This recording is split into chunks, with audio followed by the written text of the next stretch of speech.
Welcome guys, and today I'm going to show you how I can do take the plunge mission. So skip forward. So it is pretty simple.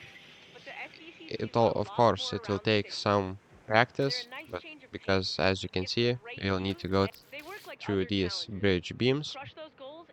So let's get started.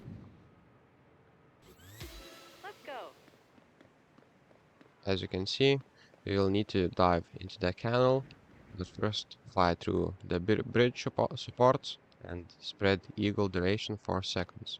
So to do spread eagle, just hold these both buttons. As you can see, it will take some time to do. Okay, my bad.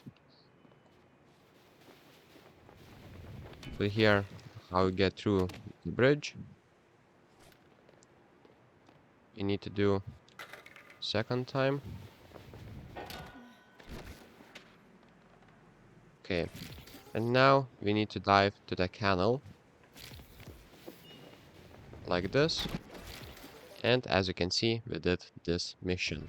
So that's pretty much it. Thank you guys, and see you in the next one. Peace.